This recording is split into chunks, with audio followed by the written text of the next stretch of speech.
दारुण दुखी से दुखी हो उस यज्ञ को ध्वस्त कर देते हैं और माँ सती के जलते हुए शरीर को हाथों में उठाकर दुखी मन से वहां से चल देते हैं। माँ सती के शरीर के जलते हुए अंग जहाँ जहाँ पर गिरे वो धरती पावन हो गई। वही माँ सती आगे चलकर हिमालय के यहाँ पुत्री के रूप में जन्म लेती हैं और अगले जन्म में भी वो भगवान शिव की अर्धांगिनी बनती है। माँ शैलपुत्री के इस रूप में हमें अनंत शक्ति का आभास होता है। माँ शैलपुत्री का वाहन गाय है तथा माता के इस रूप की आराधना करने से मनुष्य का चंद्रमा सही रहता है। वही दूसरा नवरात्र माँ दुर्गा के स्वरूप ज्ञान की देवी ब्रह्मचारिणी का मनाया जाता है। माँ ब्रह्मचारिणी की कथा मनुष्य को जीवन के कठिन क्षणों में संबल बनने की प्रेरणा देती है।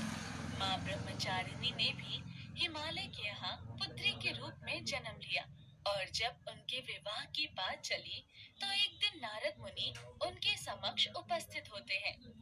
नारायण नारायण, हे माते, आपके घर में आपके विवाह की बातें चल रही हैं, किंतु मैं यहाँ ये अवगत कराने आया हूँ कि आप अपने पिछले जन्म में सती थी और आप भगवान शिव की अर्धांगिनी थी।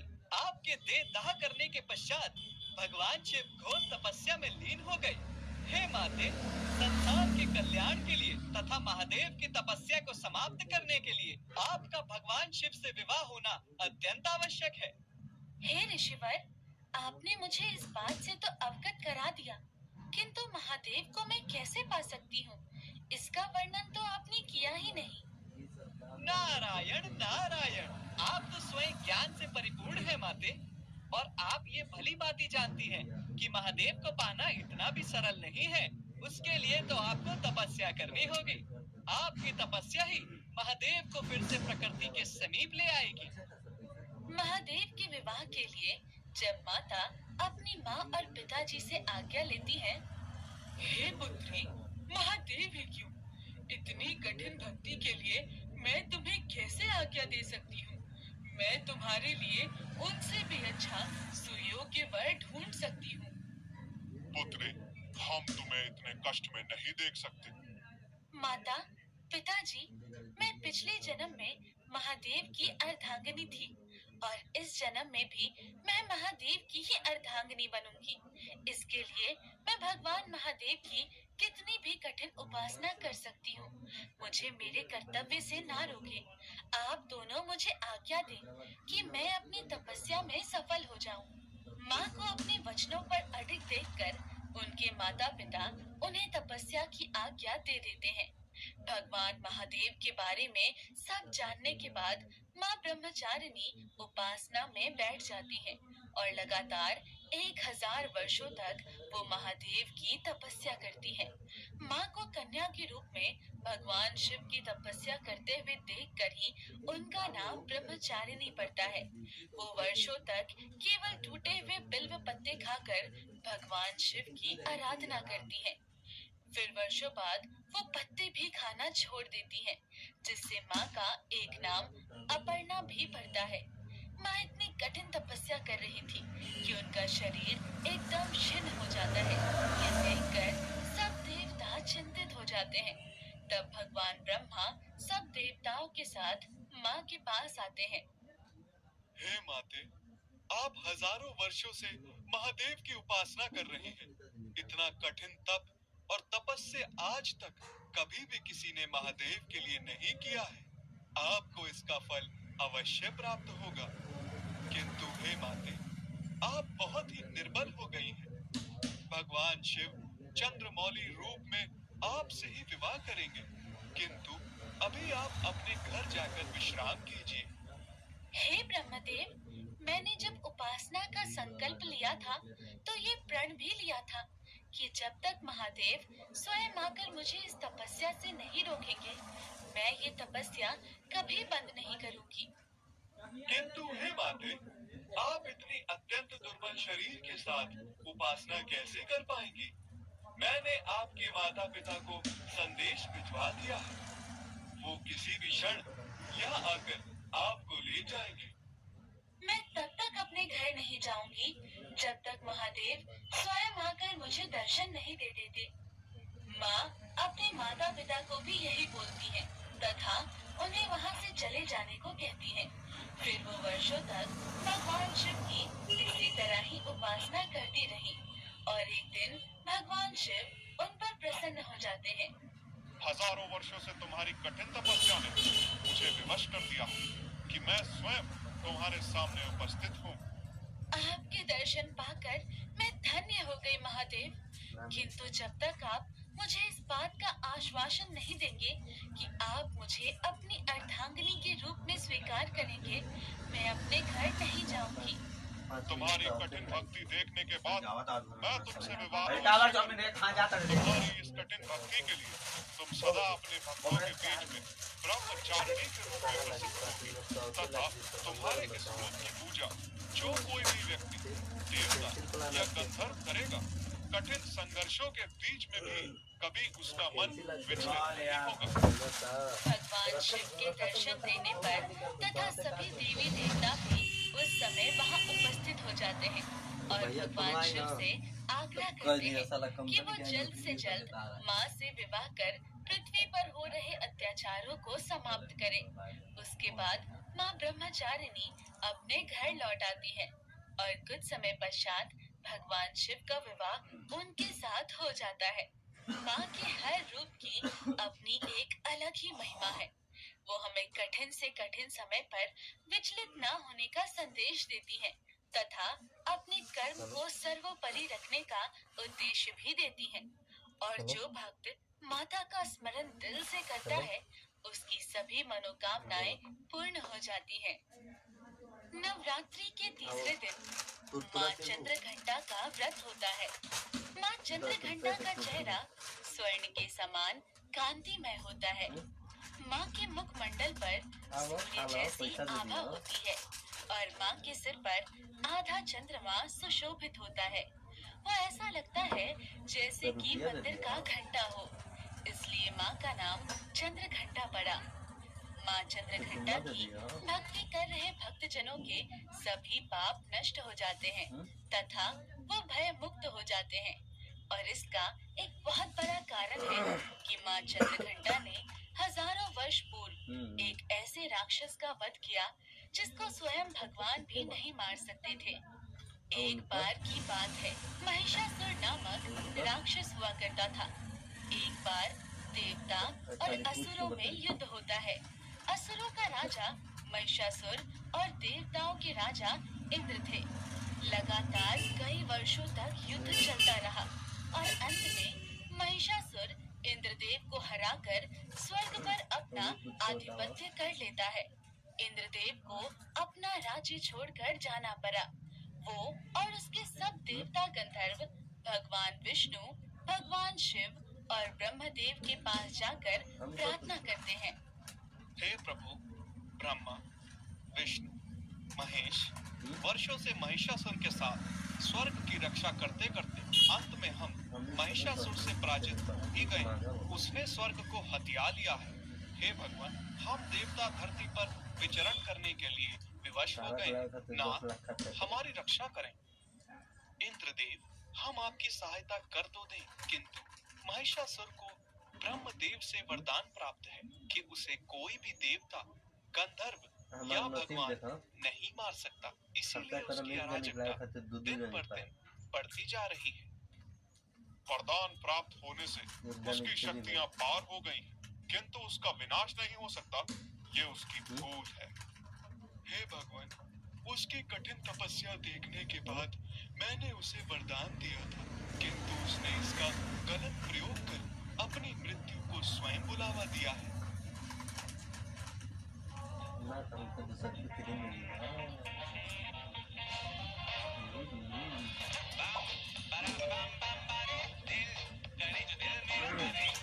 तो जब चाहे तब ससुराल चले जाए।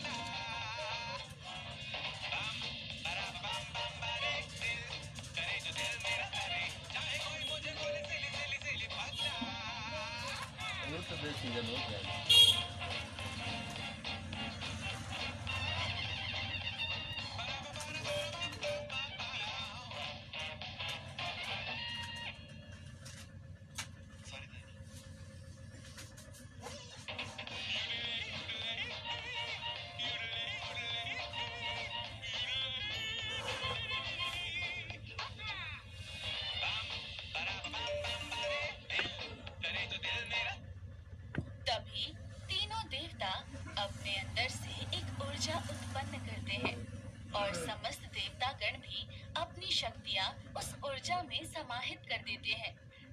शक्ति का रूप लिए माँ चंद्रघंटा प्रकट होती हैं।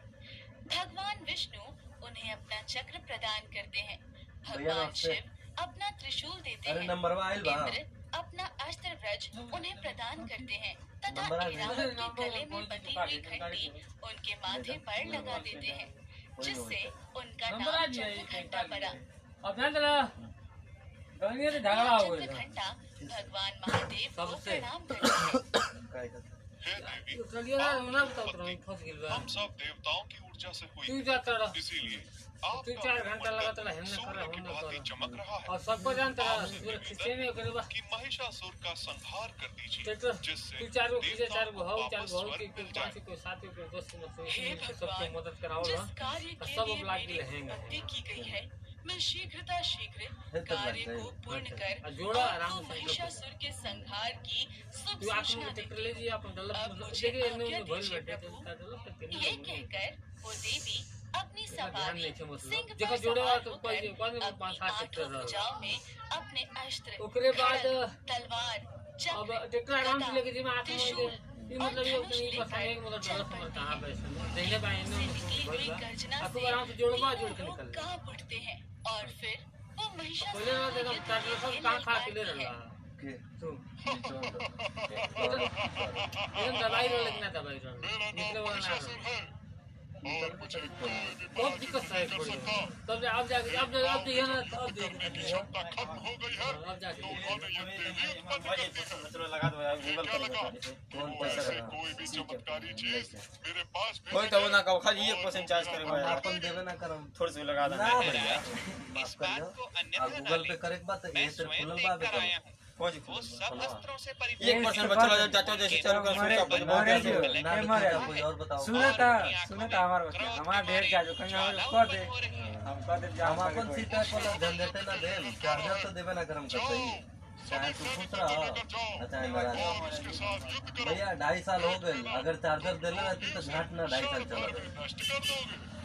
2.5 साल हो गए हमरे चार्जर जिस तरह महिषासुर केहू के ना लगावे नहीं कहीं ना लगा सके विपरीत होता है। चाहे तारा जितना ही बजे घंटा उसके भेजे गए सभी असुरों का संहार कर देती है। 1100 रुपये का चार्जर बा भैया महिषासुर हाँ। अपने और ये 50 रुपये बात में काम हुआ है। राक्षस और दानवों को तुरंत माँ में आ जाइए ना। चंद्रघंटा 50 से रुपये लड़ने का है के लिए सर। भेजता काम है। बढ़ते 40 रुपये पहाड़ में माँ 40 चंद्रघंटा 40 को कैसे सब 30 को राक्षस अरे तो 10 रुपये ले लिया मैं दवाई नहीं हुआ ना ये तो महिषासुर को युद्ध के लिए ललकारती है।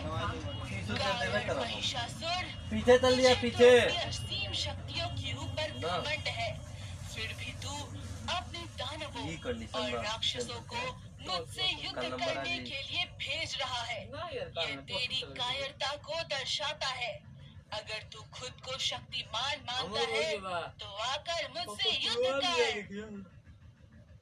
माँ चंद्रघंटा हम की युद्ध दिलवा के लिए देते हैं, ललकारने तो हम ना पर जाए। महिषासुर, जो कि एक मायावी राक्षस था, अपना रूप बदलकर माता के सामने प्रकट होता है। किंतु माँ चंद्रघंटा उसे भैंसे के रूप में पहचान जाती है और उस पर प्रहार देती है। किंतु वो अपनी मायावी शक्तियों से अपने बहुत सारे महिषासुर बना लेता है। तभी माँ चंद्रघंटा भी अपने विभिन्न रूपों में प्रकट हो जाती है। एक एक करके बने हुए सब महिषासुर का वध करने लगती है। तभी महिषासुर भैंसों के रूप में माँ के शेर को ललकारता है और वो शेर आगे बढ़कर जैसे ही उस भैंस के बीच में से पकड़ता है, उसमें से महिषासुर निकलता है और माँ चंद्रघंटा तभी अपना त्रिशूल लेकर उसका वध कर देती है। माँ के द्वारा महिषासुर के मारे जाने पर सभी देवता माँ चंद्रघंटा की प्रशंसा कर उनकी आरती करते हैं। माँ चंद्रघंटा आप में बहुत शक्तिशाली थी, इसलिए अरे यार, जो भी पैसा ना दे भक्तगण पाया, अल्लाह माँ यार, चंद्रघंटा की दो यार। पूजा करता है वो भयमुक्त हो ना, जाता अनिल है भैया, और ए माँ अनिल भैया, चंद्रघंटा का एगो मुख्य लड़किया मंडल बंद, ए सूर्य दूसर का की लड़किया भांति जलाला चमकता दूसर का। है। इसलिए वो शुक्र की देवी भी है। महिषासुर के वध के बाद इंद्र अपने सभी देवताओं और गंधर्व के साथ वापस स्वर्ग में जाकर राज करने लगते हैं। पर वहीं माता का चौथा नवरात्र आता है, जिसमें सब लोग माँ कुष्मांडा की पूजा अर्चना करते हैं। इन माँ कुष्मांडा के मुख्यमंडल की कल के कौन लड़का पे लाइव बहुत नई आभा है। इनके चेहरे पर सदैव कौन लेकर एक चलाई मंद मुस्कान रहती है।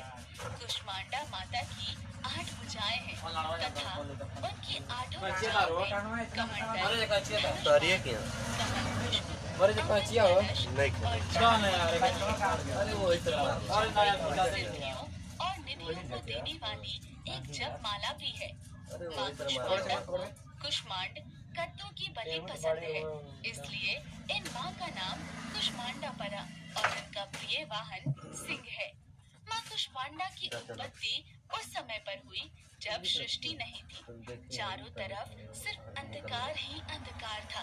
तब अचानक एक दिन एक रहस्यमयी हंसी की उत्पत्ति होती है और जब पूरे संसार और सृष्टि में सिर्फ भगवान शिव ही विराजमान थे, भगवान शिव जब ये हंसी सुनते हैं तो वो उन्हें प्रकट होने के लिए बोलते हैं।